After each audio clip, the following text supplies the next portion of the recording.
Hello there and good day.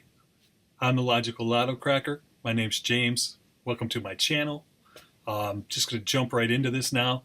We're going to execute our next script to try to pare down our possible winning numbers. So what we're going to do with this script is we're going to actually remove any set of number that has a set with all of the gaps greater than 6 spaces. So what the script is doing actually, we've declared our exclude file and our include file. All the numbers that we don't want, we're going to put them in the exclude file, and all the numbers we want to keep are going to go in the include file. And then we're going to execute the mainline code here starting with this while loop. And this while loop is actually going to read the input file that's defined down here where this says done. That's the start of the while loop, and this is the end of the while loop. And at the very end of the while loop is where you can tell it which file to read from as it's processing the while loop.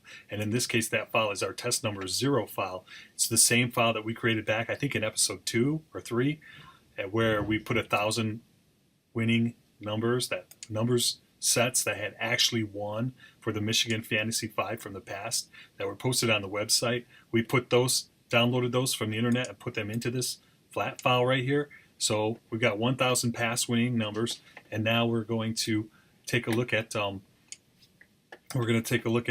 coming through first and blanking out all of our variables. And diff1, 2 is the difference between the first and the second number out of the 5, and then diff2, 3 is the difference between the second and the third number. Diff3, 4, the difference between the third and the fourth number, and diff4, 5, the difference between the fourth and the fifth number. Those gaps between the numbers, that's what we're measuring. Any place where that gap is greater than 6 for all 4 gaps, we're going to take those and we're going to put them in the exclude file because we don't think that those are going to win. And then we're going to put the rest of the numbers that don't meet this criteria. They have more normal gaps for all of them. They could be very, could range a lot in different. They could be very different. And we're going to put them into the include file. Now, let's test this script. I'll test it right now. There it goes. It's running away, measuring all the gaps, figuring out which number sets have all of the gaps greater than 6. And by the way, this is the code over here as well. Just leaving it up here on the side so in case you want to reference it. In the meantime, there's a cool new castle back there, by the way, on my screen. So it's cranking away, and it's not going to take long. It won't run for much longer. We'll have these output files in no time, and we'll be able to evaluate our testing. Okay, so it's done. So now keep in mind, we're testing against a set of numbers that's 1,000. So let's go under the exclude, and let's cat that file. It's 04, all gaps greater than 3, and we'll pipe it to word count to see how many numbers there are in there, and there's 6, okay, out of 1,000. So 6 of them, and now we're just going to cat the file. We want to look at this and say, what? You got to be kidding me. Is this greater than 6? Yes. Greater than 6? 6 or greater? All right, wait, let's see. What is that? 13 plus 6, yeah, that's greater than 6. Yep. Not 6 or greater. Forget I said that. Greater than 6, right? See? So, let's take a look at this one. Greater than 6. Definitely greater than 6. Greater than 6. Yep. So see, so out of 1,000, right? Remember our 1,000 original. We've got 1, 2, 3, 4, 5, 6 here. That means that 993 of them went over. So that to the other file. So that's 99.3%. 99.3% of the time, this is true. So I'm okay with this. I realize that out of 1,000 draws, every 3 years worth of, approximately every 3 years worth of data, we're going to miss 6 times because of this out of every 3 years.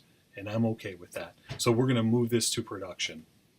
So what does that mean, moving it to production? Well, we're currently working in our testing directory, and now we're going to take that script and we're going to move it to production. So I'm going to do that. So here I am. Now I'm in production, and I'm looking at the Scrubbers data include directory, which is where we have our one gap between numbers is less than 28. The point is that those are the numbers that we're using for the input for the while loop this time. So now Scrubbers is our production directory, by the way. So when we move to production, we move under the scrubbers directory. Now let's take a look. Here's the file that I moved, 04, all gaps greater, and now we want to do this. We want to say OR exclude file. This should be a .4. This should be a .4 because it's the fourth script that we're running. And now we want to make sure that we have, instead of this test input file that had 1,000 in it, now we want to use the real one that has all of those wonderful scrubbers data include, has all of those wonderful numbers that we've identified as still being in scope. And here we go. We should be able to kick off this script now, and it should execute that. It's going to take a lot longer to run. So I'm going to do a no-hub, right? That's going to make it so that the output goes to the nohub.out file. And then I'm going to do a / name of the execute the file 04 all gaps greater than 6.bash, and then I'm going to do a 2 greater than ampersand run to redirect the output, and I'm going to put it into I'm going to run it in the background. Okay, so standard error and standard out are going to go to nohub.out, and I'm going to run it in the background, and then hit enter, and no errors. So away she goes. I hope if you enjoy this program that you will like and subscribe. Have a good evening. Bye-bye.